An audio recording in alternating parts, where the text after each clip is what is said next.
السلام علیکم، میں ہوں عرفان حیدر اور آج کا میرا موضوع ہے incompetence of the competent authority.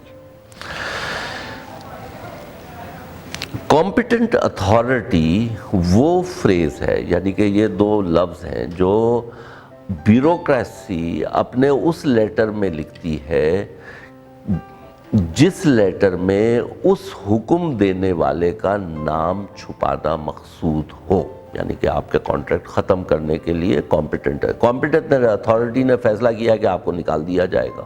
یا آپ کا کانٹریکٹ ختم ہو جائے گا، تو یہ کمپیٹنٹ اتھارٹی بلا کیا ہے؟ یہ جو بلا ہے جو چھپتی ہے کمپیٹنٹ اتھارٹی کے لفظ کے پیچھے، یہ وہ بیوروکریسی کے فیصلہ ساز لوگ ہیں۔ اس فریز کے ذریعے وہ اپنے آپ کو لیٹیگیشن سے بچانے کی کوشش کرتے ہیں۔ تو اگر ہمیں ٹرانسپیرنسی بڑھانی ہے تو اس کمپیٹنٹ اتھارٹی کے پاس جو کاغذات گئے تھے اس کا پورا ٹریس ویزیبل ہونا چاہیے، اس کے اوپر جو کامنٹس گئے تھے وہ بھی ہونا چاہیے، اس کے اوپر جو ویریفیکیشن ہوئی تھی وہ بھی ہونا چاہیے، اس کے منٹس بھی ہونے چاہیے، اور یہ سب کے سب ویزیبل ہونے چاہیے اور ٹرانسپیرنٹ ہونے چاہیے، یا فریڈم آف انفارمیشن ایکٹ کے تحت ان کی رسائی آٹومیٹیکلی ہونی چاہیے، بس فیس دیں اور وہ آٹومیٹیکلی وہ انفارمیشن مل جائے۔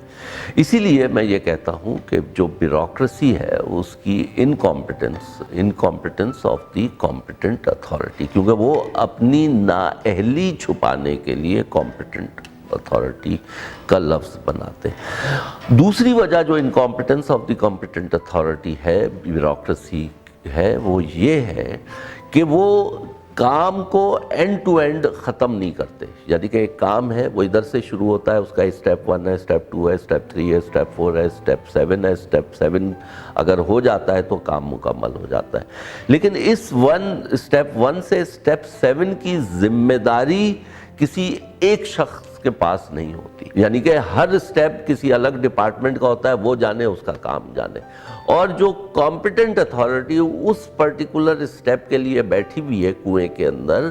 اس کو اس بات سے کوئی سروکار نہیں ہے کہ اسٹیپ نمبر 4 میں کیا ہو رہا ہے، 5 میں کیا ہو رہا ہے، اور وہ 1 to 7 کا جو ہے 1 سال لگ گیا ہے یا 10 سال لگ گئے، وہ تو اپنے کنویں کے حساب سے فیصلہ کرتی ہے۔ یہ آیا تو یہ فائل آئی ہے، تو جو بیوروکریسی ہے اس کا کام یہ ہوتا ہے کہ وہ صبح اٹھتے ہیں اور دیکھتے ہیں کہ ان باکس کی جو ٹرے ہے اس کے اندر کون کون سی فائلیں آئی ہوئی ہیں، وہ ان فائل کو لیتے ہیں اور ان کو آؤٹ باکس میں ڈال دیتے ہیں، اور اس بات کو ٹریک کرنے والا نہیں ہے کوئی کہ یہ جو اس اسٹیپ کے اندر ان باکس سے آؤٹ باکس گیا ہے وہ پھر دوسرا اسٹیپ کمپلیٹ کیا ہے یا نہیں کیا، تیسرا اسٹیپ مکمل کیا ہے نہیں کیا، چوتھا نہیں کیا، اور اس پوری ٹریکنگ کے نہ ہونے کی وجہ سے گورنمنٹ اتنی کی انکمپیٹنس ظاہر ہوتی ہے۔ میں اکثر اگزامپل دیتا ہوں نادرا کی۔ نادرا کا جب اسٹیپ ہو رہا ہوتا ہے، آپ نے دیکھا ہے، آپ نادرا کے آفس جاتے ہیں یا پاسپورٹ آفس جاتے ہیں تو ایک اسٹیپ سے دوسرا اسٹیپ آپ کے سامنے ہو رہا ہوتا ہے، اور آپ کو یہ بھی معلوم ہوتا ہے کہ اب آپ کا کیس تصویر والے کے پاس ہے، یا پھر اب وہ ویریفیکیشن والے کے پاس ہے، تیسرا کاغذات کو نتھی کرنے کے پاس ہے، چوتھا اس کو ویریفائی کرنے کے پاس ہے، اور پانچواں یہ کہ وہ بننے کے لیے چلا گیا ہے، اور جب وہ بن کر آ گیا تو وہ چھٹا ہے، اور ساتھ میں آپ کو پورا اسٹیپ بائی اسٹیپ نظر آ رہا ہوتا ہے۔ Hence I always say that incompetence of the competent authority, bureaucracy کی یہی ہے کہ وہ صرف ناک کی سیدھ میں کنویں کے مینڈک کی طرح سے اپنے کام سے کام رکھتے ہیں، اور پورے پروسیسز کو حل کرنے کی، چیز کرنے کی، اینڈ ٹو اینڈ رزلٹ لانے کی ان کے پاس صلاحیت نہیں ہوتی۔ پرائیویٹ سیکٹر میں جو کام ہوتا ہے اس کام کو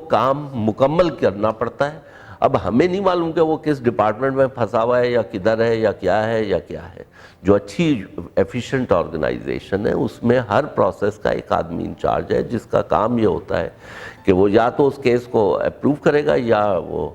اگر ریجیکٹ بھی کرے گا تو وہ اس کا کام ہے کہ اس کو سب جگہ سے فائل کو چیز کرے اور اس کو اپنے آخری انجام تک پہنچائے۔ شکریہ بہت۔